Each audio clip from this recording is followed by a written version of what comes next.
You take a seed, you plant it, you grow it, you dry it, you roll it, you smoke it, and it goes down smooth. Hey! Spanning the continent to bring you the truth about cannabis and marijuana law reform. I smoke pot and I like it a lot. The Russ Belville Show, the voice of the marijuana nation. Now, here's your host, Radical Russ Belville.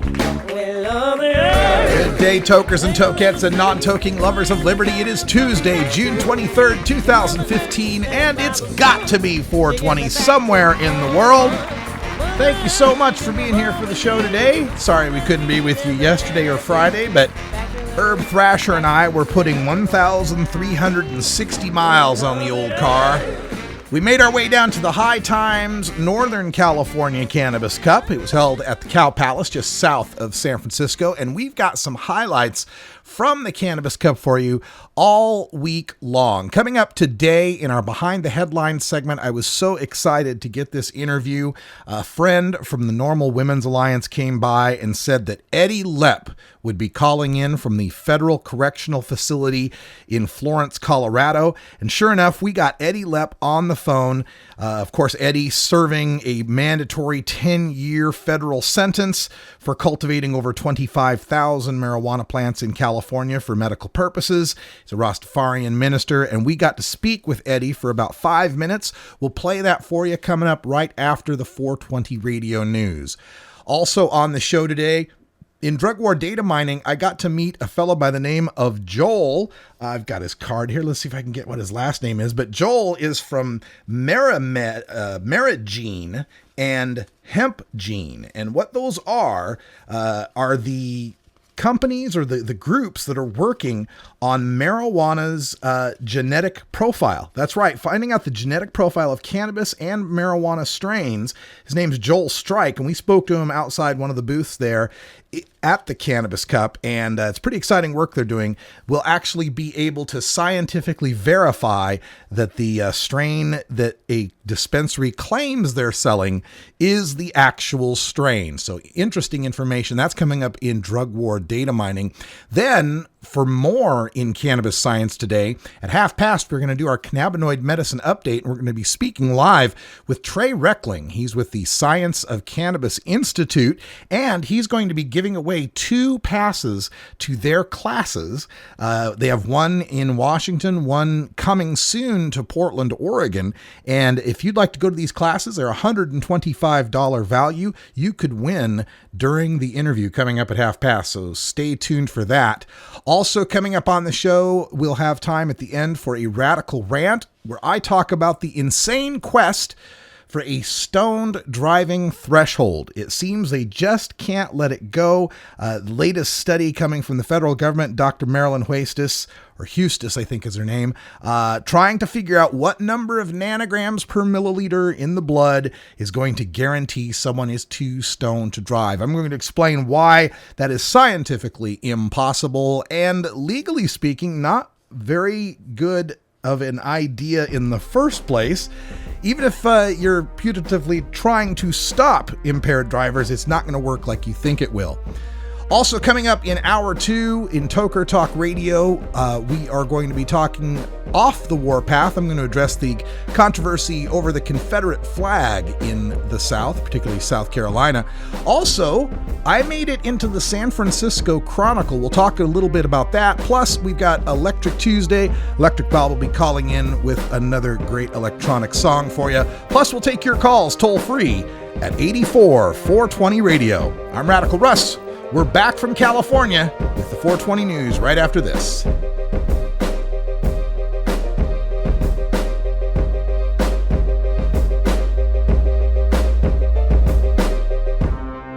You're tuned into the Russ Belville Show, the voice of the marijuana nation. You can get 420 Radio on the go with our Shoutcast stream for all internet-enabled media players. Go to rad-r.us/420shout or just click the Shoutcast icon below the live radio feed at 420radio.org.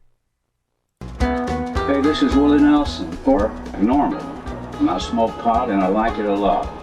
I learned a long time ago that marijuana is a lot safer than alcohol. There's nothing wrong with the responsible use of marijuana by adults. It's time we stopped arresting and started respecting those who smoke marijuana responsibly. To learn what you can do to help, contact NORML at norml.org or call toll-free 888-67-NORMAL. Oh man, I really dig this tune. You should really check out this groove. Cool.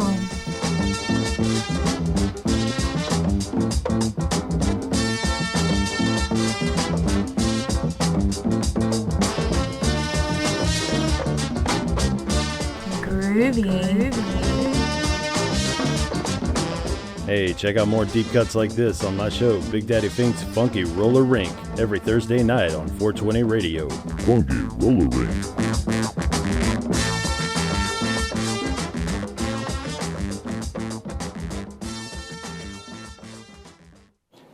420 Radio is brought to you by Sacred Serum, who is focused on creating elegant and sophisticated cannabis solutions through its line of dispensers and vaporizers that come preloaded with the world's finest cannabis concentrate.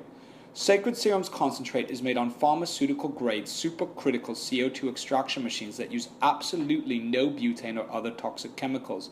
The Vesica, the company's innovative new way to dab and frost, is now available in dispensaries across California.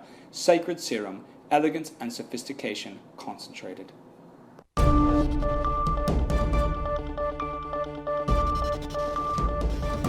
It's time for the 420 Radio News, covering the latest headlines in consumer cannabis, medical marijuana, and industrial hemp. Transcripts of 420 Radio News are available daily on our website at 420radio.org. Now, here's Russ Belville with your marijuana headlines in 4 minutes and 20 seconds. This is your 420 Radio News for Tuesday, June 23rd, 2015. The White House took a major step forward on Monday to support research into the medical properties of marijuana, lifting a much-maligned bureaucratic requirement that had long stifled scientific research. By eliminating the Public Health Service Review requirement, the Department of Health and Human Services will help facilitate research into marijuana.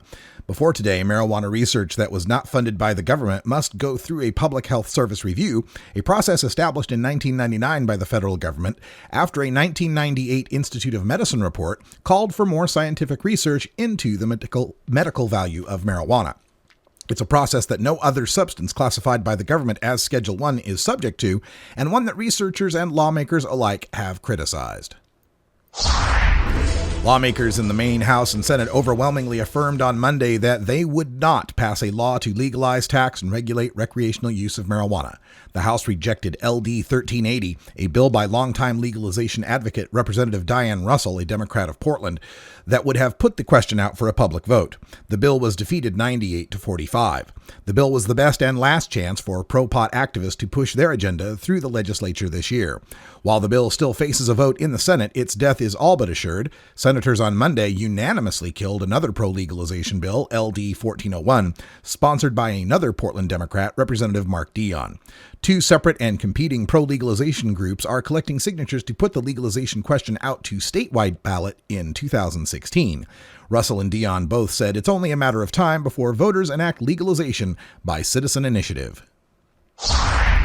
California lawmakers have passed a bill that prevents medical marijuana users from being denied organ transplants just because they use pot. The state Senate on Monday passed AB 258 by Democratic Assemblyman Mark Levine of San Rafael on a 33-1 vote.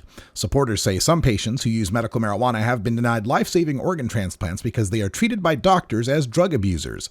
Levine's bill would help medical marijuana users access organ transplants by prohibiting a hospital or doctor from disqualifying a person solely because of medical marijuana use.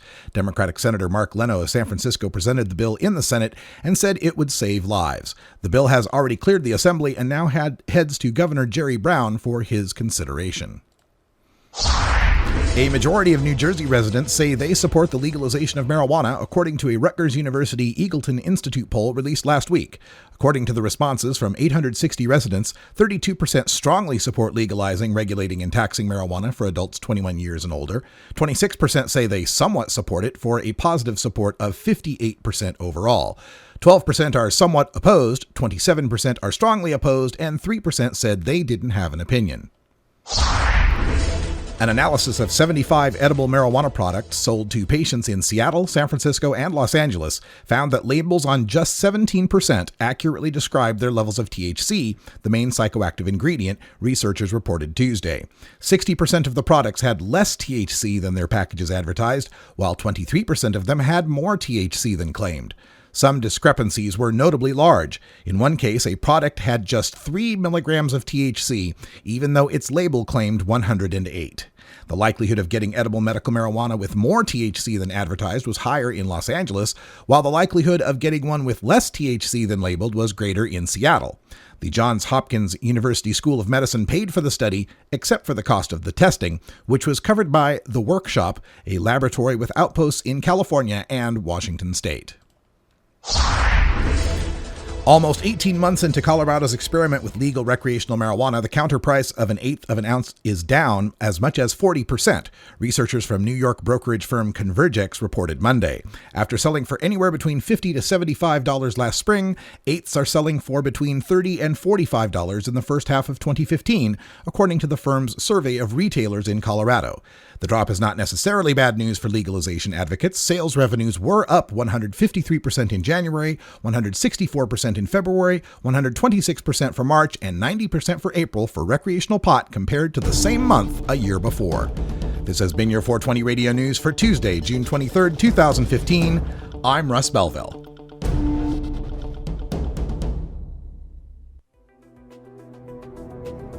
Oregon has joined Washington and Colorado in legalizing marijuana. We're Portland NORML, the national organization for the reform of marijuana laws chapter in Portland, Oregon. Join us as we celebrate the launch of an exciting new era in marijuana freedom in Oregon. Our job has just begun. Powerful interests want to white out the most important portions of Oregon's legalization law. By joining Portland NORML, you add your voice to the thousands who voted for Measure 91 and want it to be implemented as written. The people have spoken. Now it is time for the legislature to obey the will of the people.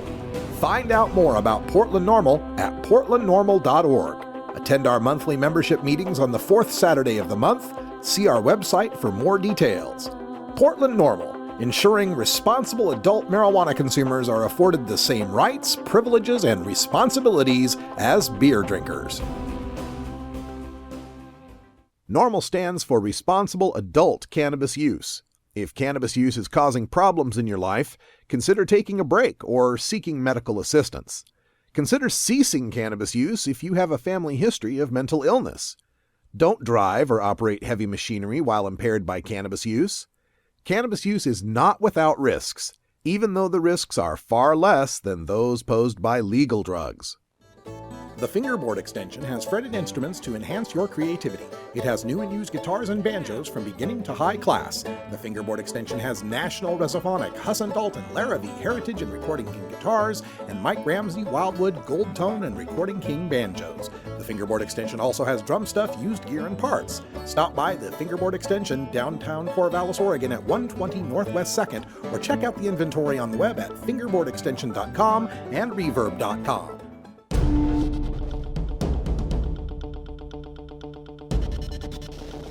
Welcome back, everybody. For Behind the Headlines, we speak with Eddy Lepp from the federal prison in Colorado.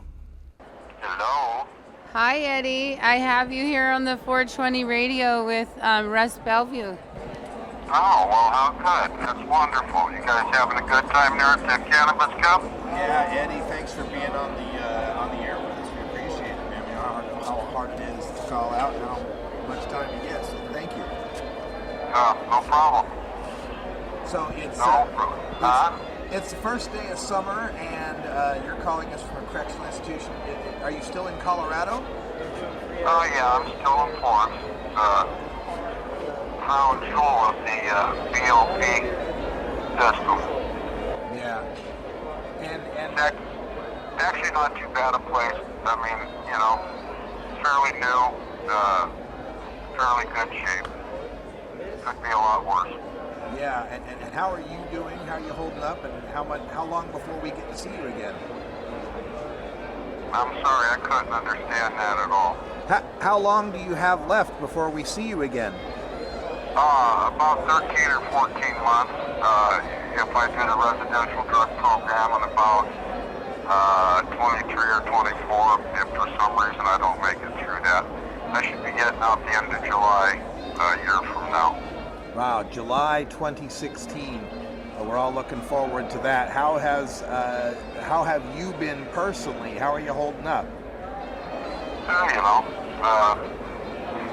You kind of put everything on hold when you go to prison. You know, for example, I've had to deal with quite a few deaths. Great Jack Career passed away after I'd been down about a year, and I've had a lot of other people that I've lost, and you can't deal with that aspect of your life. You have to just, you kind of pretend it didn't happen and get on day to day. One of these days, after I've gotten out, I'll cry for everybody I've lost, but you can't show that kind of weakness in here. Sure, understandable. And so much has changed since you've gone in, and especially in the state you're in right now in Colorado. People growing in warehouses what you were growing outside in California. How does that feel? And do you want to get in on it when you get out? Well, to answer the first part, how does it feel? Kind of ludicrous. I mean, they got me in federal prison for doing something that they're doing all over the state surrounding me. I mean, my good buddy Tommy Chong owns half of a legal smoke shop as a convicted felon, basically the same charges I'm convicted of. And he's got a legal marijuana shop less than a 20-minute drive from where I'm in prison. So, like I say, it's kind of ludicrous. It doesn't make sense at all. But hopefully the United States Sentencing Commission and Congress and the Senate will, start doing the right thing. I've said, and I'll say again, if John Q. Public, meaning you guys, really truly understood what was going on in this prison system, you would send everybody that's in a camp home tomorrow. And it's that simple. I think more people are becoming aware of it. We're seeing some movement in politics toward ending mass incarceration. Of course, that starts with ending the drug war. And Eddy Lepp, you've been a drug warrior from the beginning. You've been fighting against this injustice, trying to get medicine to the patients. What message do you have for folks out here as they're moving forward to legalize in California in 2016? What would you like them to do? Well, the best thing that people could do as far as helping us would be to get a hold of the United States Sentencing Commission and ask them to make the 2-point reduction in crime. They have a 2-point thing. Have them apply that to the guys that got mandatory minimums, because they applied it to everybody but those that had mandatory minimums. And if, for example, I would have got the 2-point reduction, I would be home right now. And when I was sentenced, my judge said the 10 years was excessive, it was way too much, and she didn't want to do it. If she could do anything at all to change it, she would. And if there were any changes in the law to allow her to resentence me, she would do it. Well, the law changed, but they didn't specifically say it applied to mandatory minimums, so I'm still sitting here. So, get a hold of the United States Sentencing Commission and let them know to make the 2-point reduction apply to mandatory minimums. Excellent. And if people want to help you just getting by day, is there a fund? Is there a way they can donate to your commissary or anything like that? They can go to Western Union and put money on my books.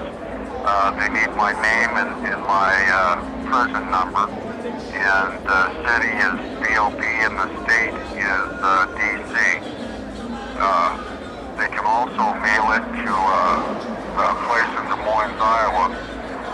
They can get all of this information off of the BOP website. It's bop.gov. All right, very good. Eddy Lepp, we're going to give you back so that you got some time to speak with other people.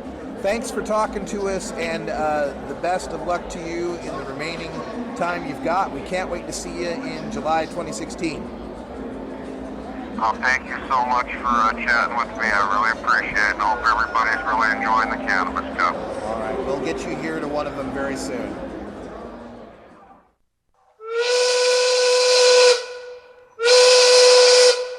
Oh, I could have smoked that pot.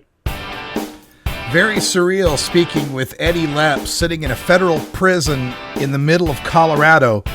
Warehouses all around him growing more plants than he was growing and doing it legally and making a profit. We'll see you as soon as you get out, Eddy Lepp. And let's hope that the marijuana industry can somehow find a place for you.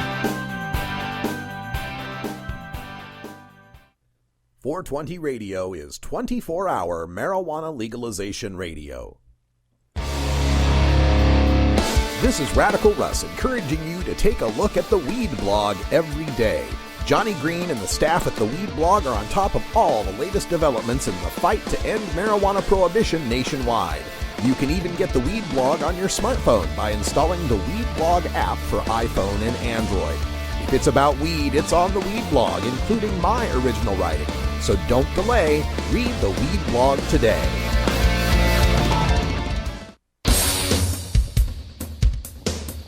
Hey, I'm Herb Thrasher, host of the Herb Thrasher Flower Hour, live every Friday night at 8 Pacific.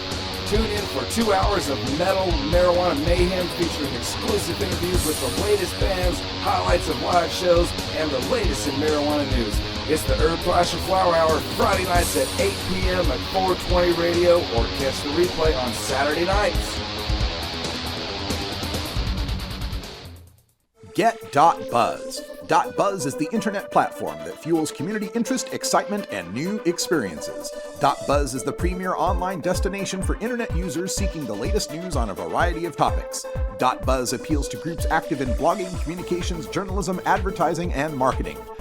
.Buzz offers registrants a stronger alternative to the shrinking namespace of existing top-level domain names, such as .com, .net, and .org.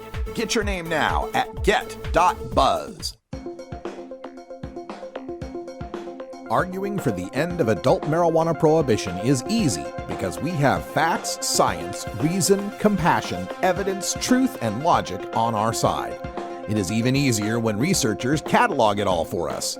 Learn how to gather the facts on marijuana use, arrests, seizures, rehabs, drug tests, and more in this edition of Drug War Data Mining. Learn a little bit about cannabis genetics with Joel Strike. All right, Radical Russ out here in the medicated area, Cow Palace. I was told that I should talk to you. My name is Russ. I'm from 420 Radio. Hey, Russ. Nice to meet you. I'm Joel from Mary Jean from Hemp Gene. Fantastic. And I understand you're involved with the Cannabis Genome Project. Yes, we work with Dr. Nolan Kane for the Cannabis Genomic Research Initiative. That's based out of the University of Colorado at Boulder.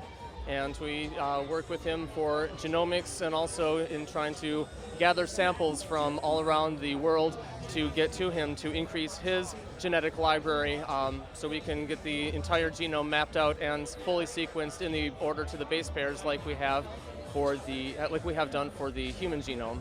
So breaking this down for our listeners, I could say this is like if you were wondering if that super sour diesel really was super sour diesel, this is the technology, this is the science that's going to break that down.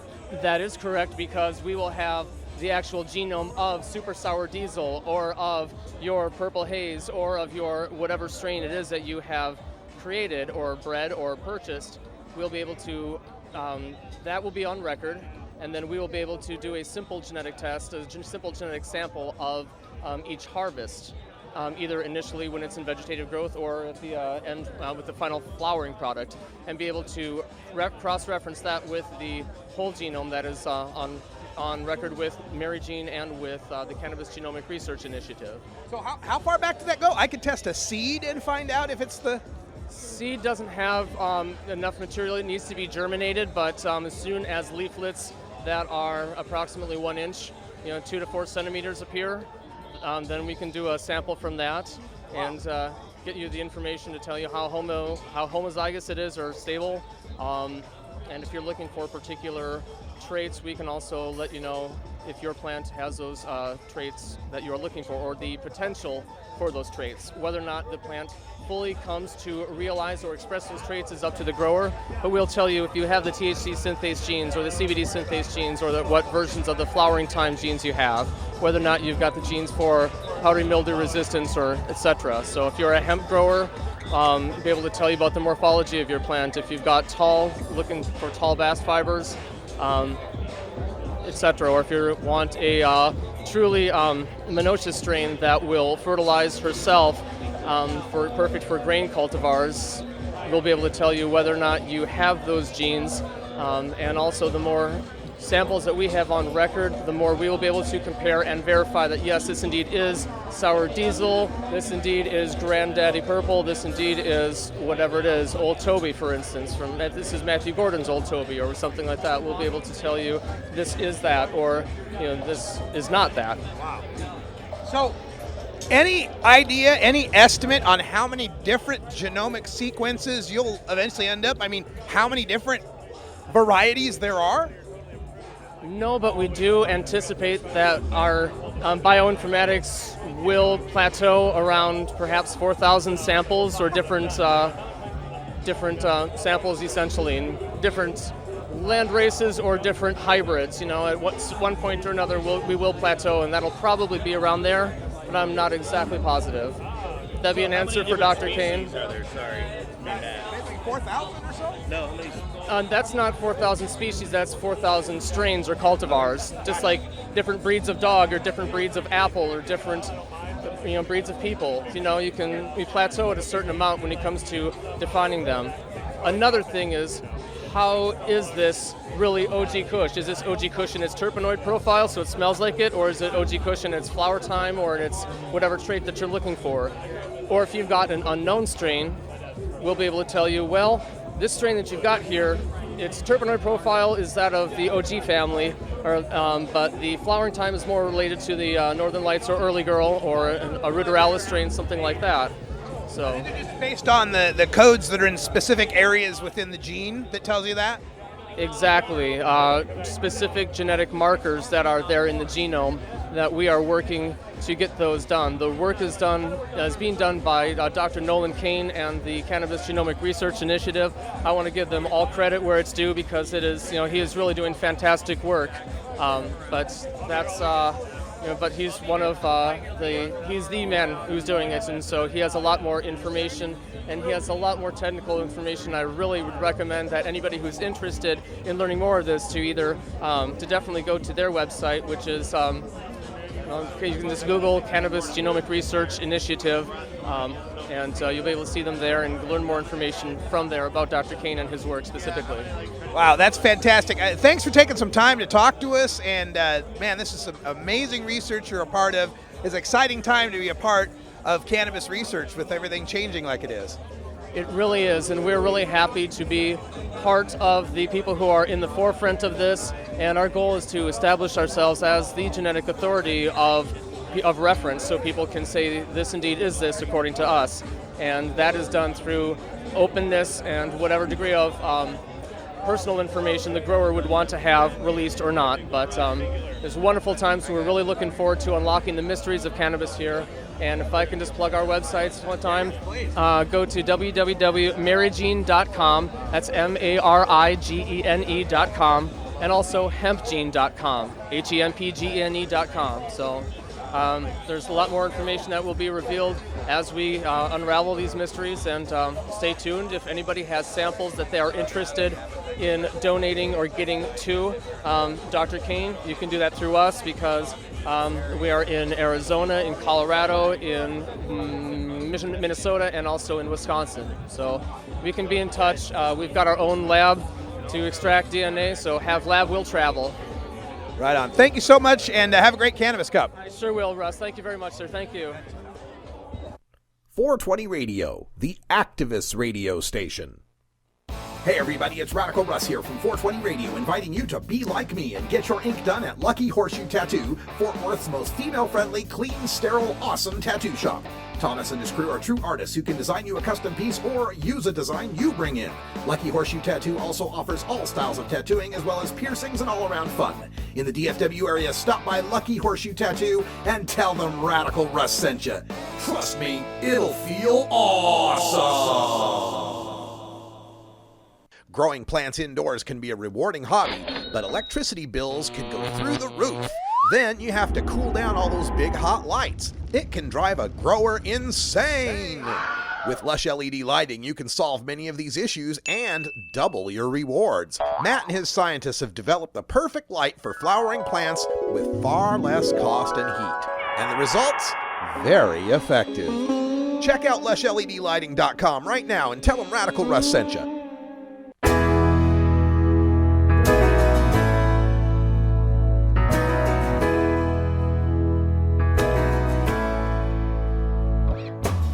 While humans have been using cannabis for medicinal purposes for over 5,000 years, medical science is only beginning to unlock the secrets of the endocannabinoid system and the promise of cannabinoid medicines. Join us now for the latest cannabinoid medicine update. All right, welcome back, everybody. And joining us by telephone today, we have Trey Reckling from the Science of Cannabis Institute. Trey, welcome to the show. Hi, good afternoon. Thanks for having me. Oh, so glad to have you here. The Science of Cannabis Institute sounds like something our listeners would be very interested in. We're very big fans of science. Want to make sure people are getting the right information out about cannabis. So when was this institute formed and where are you located? I'm sorry. Hold on. I had a hard time hearing you there. Let me make sure my connection's set. Okay. This is Okay, I'm sorry. I missed the second part of your question, Russ. I was just wondering, when was the institute formed and where are you located? Yes, we've just formed in this past year, and we teach classes on campus at University of Washington, and luckily soon we'll be expanding to Portland State in July. Oh, excellent. Portland State, just down the Max tracks from me. That's good news. Scienceofcannabisinstitute.com is where folks can find more information. What is it you're teaching in the science of cannabis? Well, we recognize the need for education, in any new industry, but especially in new industry, the employees are educated, have a baseline information. And whether or not you're going to be a direct person handling cannabis or working with patients or as a medical provider, we think there's so many, as you know, there's so many professions where people are going to need to know a little bit more to make themselves sharp so they can work, whether it's real estate, whether it's law, whether it's some other kind of advising position. So we see, great need across the board for education. Just as you know, we're working against 70 years of bad information and propaganda, and there's just so much old knowledge and new knowledge to share. It's an exciting time. Is this institute, the Science of Cannabis Institute, offering just one particular track? Is it a series of courses, or are there different specialties, different types of courses people can take? Great question. Right now we're just starting. We're focusing on the baseline information, what we call our SCI, or Science of Cannabis Institute Associate course. And so that gives folks a baseline. It's a 4-hour class.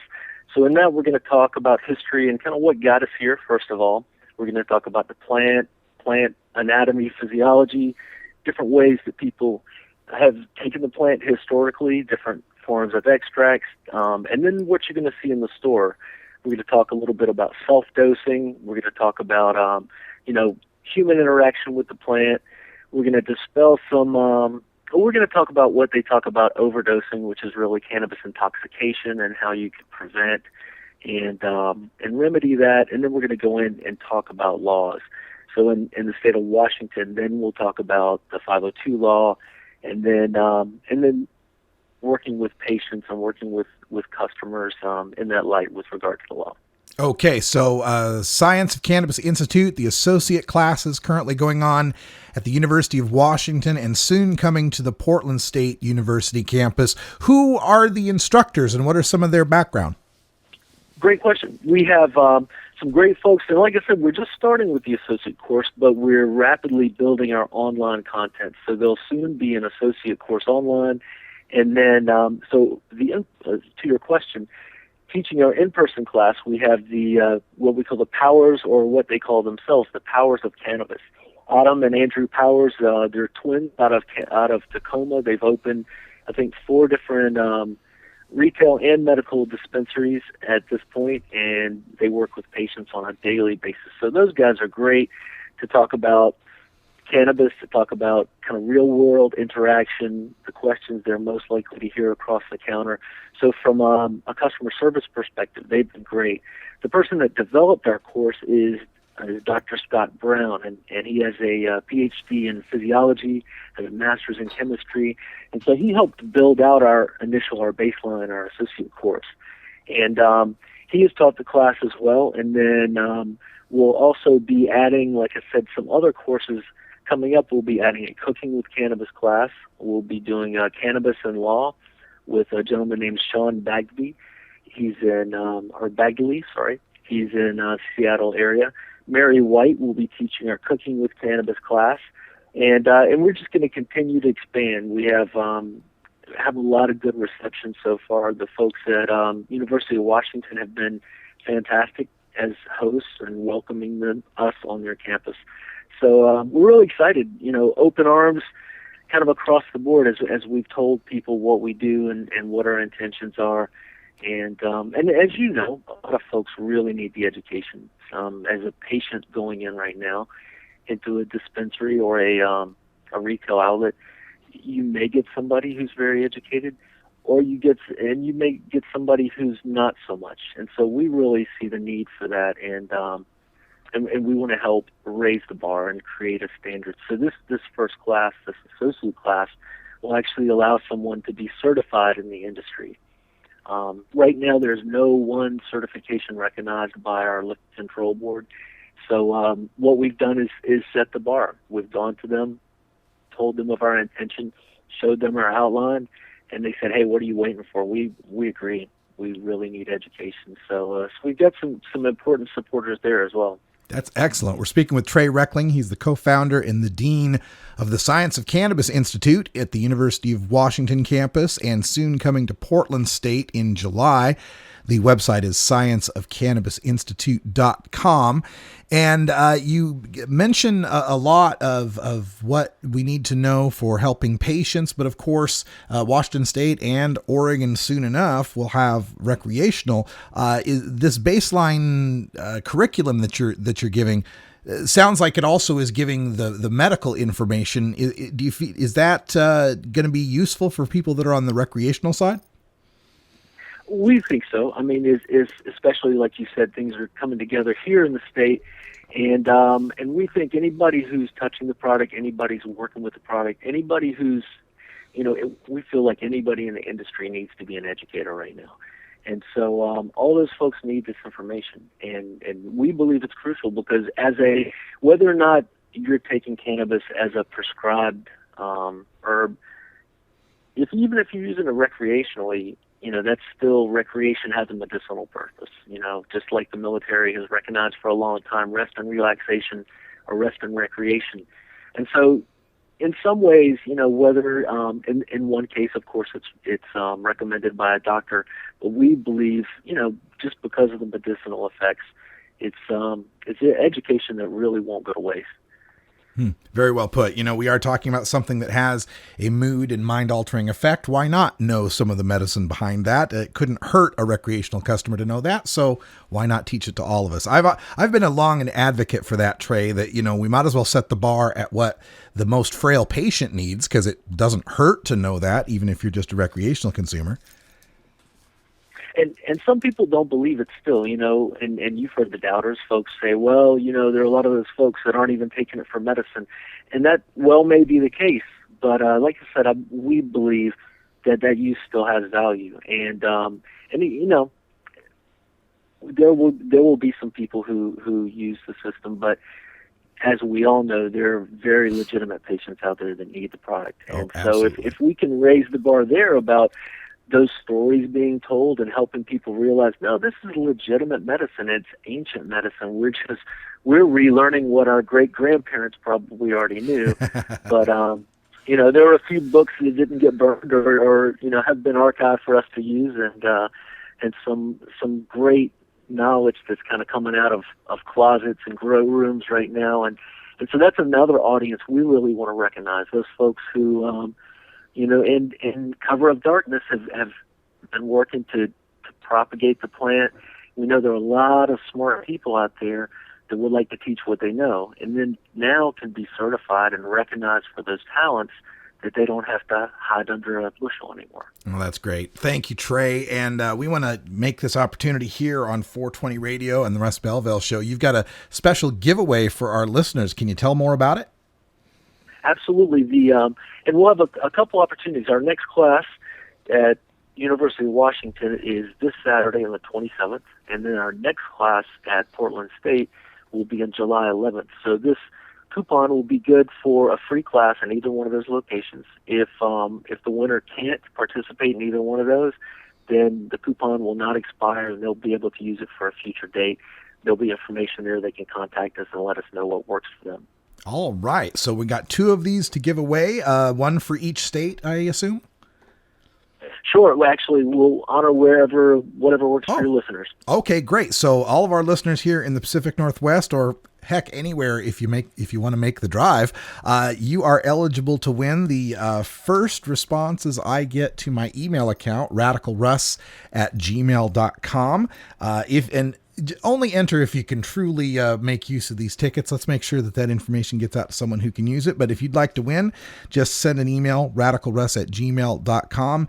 And in the subject line there, just put Science of Cannabis Institute, and that'll help me find it. And the first ones I find, you are the winners. Thank you, Trey, so much for that. And before we let everyone go, let's remind them that the scienceofcannabisinstitute.com is the website. And with our last minute or so, anything else you'd like to tell folks about the Institute? We're also happy to be doing public outreach. We're going to be speaking to a group of veterans and other public members this week. And once again, we just want to encourage folks to work with the facts, find out what the science is. When you don't know, engage somebody like yourself, like us, who can help out. If we don't know the answer, we'd be happy to help you find it. And, and always advocating for more science, more data, more facts, just so we can continue to tell good news that's based on science. All right. Trey Reckling from the Science of Cannabis Institute. Thanks for calling into the show today. We appreciate it, and we appreciate the class giveaways as well. Absolutely. Thank you guys so much, and look forward to hearing you more in the future. All right. And folks, check that out. radicalruss@gmail.com is the email address. Put Science of Cannabis Institute in the subject line, and the first 2 that I receive, you will each receive 1 coupon for the free Science of Cannabis Institute associate classes. They are a $125 value, and the class space is limited, but the coupons are not. They do not expire. So if you can't make this June 27th at the University of Washington campus or July 11th at the Portland State University campus, you can hold on to those coupons and use them at a future class time. Check out scienceofcannabisinstitute.com for information on the class schedules and more. All right, when we come back, we'll close out the show with a radical rant examining the insane quest for a stoned driving threshold. Also, check out my SoundCloud page, soundcloud.com/radicalruss. We got all the clip highlights from the High Times Cannabis Cup in Northern California. And stay tuned for hour 2. We're going to talk about me in the San Francisco Chronicle, the Confederate flag. We'll get some Electric Tuesday music and more right here, live on 420 Radio.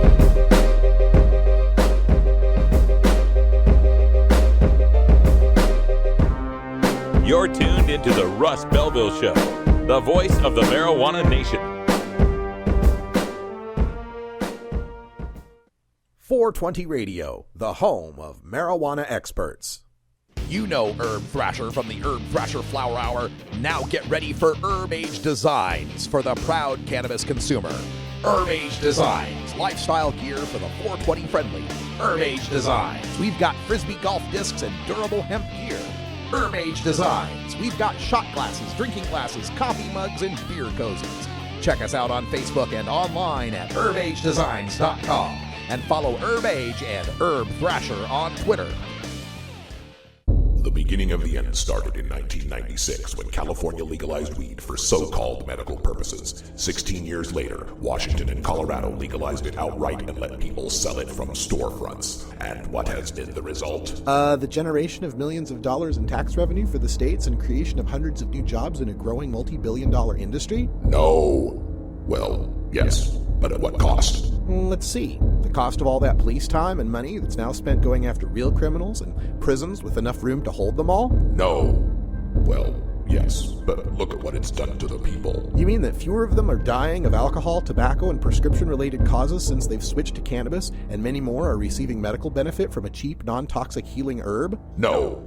Well, yes to all of that, but I can smell pot from my backyard. And I can't tell my kids not to do it because it's illegal.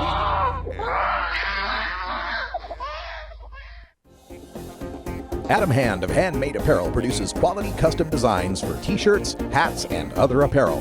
Handmade Apparel is the official design shop for 420 Radio among many clients who rely on Adam Hand for everything from short-run custom projects to full-run clothing lines. Visit handmadeapparel.biz to browse the selection of handmade gear or to get a personal quote for your own designs.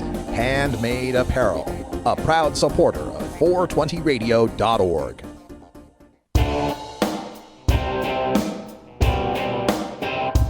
We must wage what I have called total war against public enemy number one. I support a change in law to end federal criminal penalties for possession of up to 1 ounce of marijuana.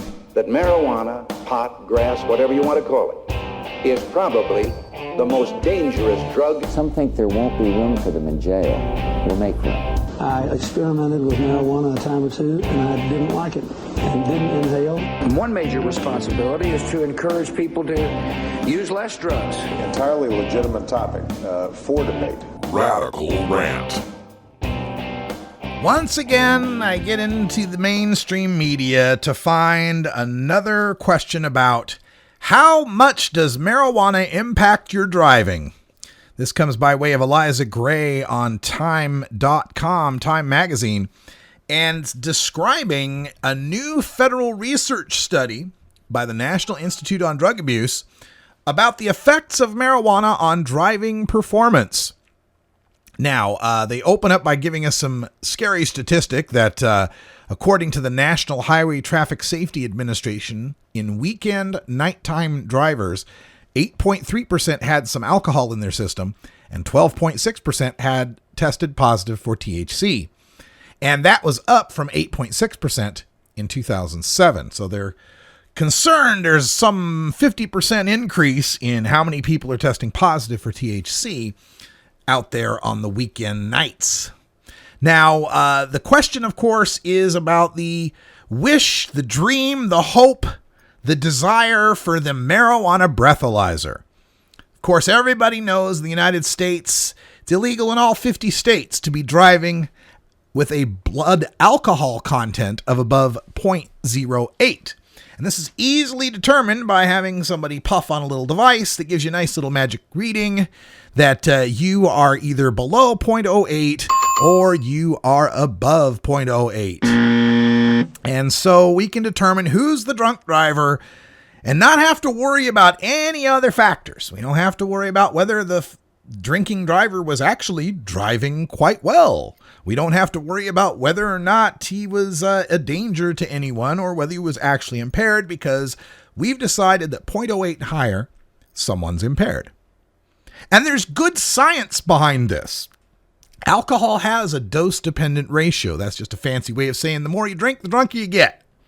Everybody knows this. This is not anything you really had to have a study for, but scientists have done quite a lot of studies on this and found that within certain parameters, that pretty much anybody who drinks, based on how much they drink and how much they weigh and whether they're male or female, you can pretty much guarantee at which point they're going to be what we consider to be too impaired to operate a motor vehicle safely, 0.08. Now, some will argue that it should be 0.05. Some of the European countries have 0.05. Some places have even lower than that. Some people might argue that it should be a little higher, maybe a 0.10. Regardless of where you'd want to set that number, though, the number is defensible. You can point to some science that says, aha, here, this shows where this number makes sense. Now, there are outliers. There are obese alcoholics with 20 years under their belt that can drink and drive just fine at 0.15. And there's some petite college girls who might have one shot, be at 0.05, and be far too drunk to drive. In any human kind of data set, you're going to have outliers. But generally speaking, vast majority of the population, you can pretty much guarantee the more you drink, the drunker you get. It doesn't work that way with marijuana. The science just isn't there. And part of the problem that we have is in the evolution of framing marijuana, one of our taglines has been, treat it like alcohol. And this was a necessary frame to get people to take something abstract. Oh my God, marijuana, the demon drug that's never been legal. What would it be like? Take something abstract and attach that to something concrete that people know. Oh, alcohol. Yeah, we have alcohol. We have bars. We have taverns. We have penalties for people who get drunk and beat their wives or drive their cars. But most people drink alcohol and it's okay. Oh, treat marijuana like that. Oh, right. We gave them something to anchor this crazy idea of legalization to. But the problem with anchoring it to this idea of treat marijuana like alcohol, is now the public that wants to treat marijuana like alcohol wants that marijuana breathalyzer. And part of how we sold legalization to them was attaching it to alcohol, and implicitly within the attachment to alcohol, there is the breathalyzer that assuages people's fears of there being drunk drivers on the road Saturday night or stone drivers on the road Saturday night. So now when we're getting around to legalizing and some of the people are like, where's the breathalyzer? We're going, well, you remember that part about treat it like alcohol? Well, you can't really because it's not alcohol. It's chemically not alcohol. It does not work in the same way. The very basis of how the molecules work, ethanol is water soluble. THC is fat soluble. Right at the very basis of how they work and store in the body, you can't compare the two. But nevertheless, researchers are trying. So the federal government now has a new study. National Institutes of Drug Abuse is performing this new study. And for this study, they recruited 18 occasional cannabis smokers. Ooh, a data set of 18. Wow, we should be able to learn all sorts of things from that. 18 occasional cannabis smokers, 13 of them men, between the ages of 21 and 37. Now, my first problem with this is this occasional cannabis smokers. I'd like to know how often occasional is. Is that once a week? Is that once a month? What's occasional, and how much is occasionally smoked? Because as Dr. Carl Hart has shown, and so much other research has backed up, frequent cannabis smokers develop a tolerance. Not just a tolerance in that they're aware that they're high and they compensate for being high, right? Like some people get the idea that stone drivers drive slow, right? That, like, for example, okay, man, I know I can't react so well, so I'll slow down, man. But it's even different. It's different than that, actually. It's an actual tolerance to the impairing effects. So that the person who's the regular pot smoker is not at the, oh, wow, man, stage in the first place. He's unimpaired. He's able to drive at that level. So we're taking 18 people who rarely smoke pot or occasionally smoke pot, who probably don't have that tolerance built up. And what they did with them is they put them in 6 45-minute drives in a driving simulator, which was a 1996 Malibu sedan mounted in a 7.3 diameter dome. 7.3 what? Feet? Furlongs? What? Doesn't say.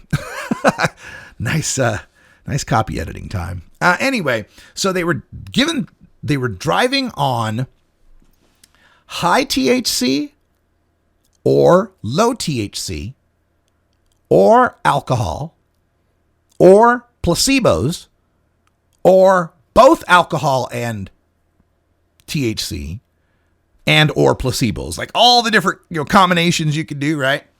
And for the placebo alcohol, they give them fruit juice with alcohol swabbed in the rim and topped with 1 milliliter of alcohol to mimic alcohol's smell and taste. Okay, so what about the placebo marijuana? How does that one work? All right, anyway.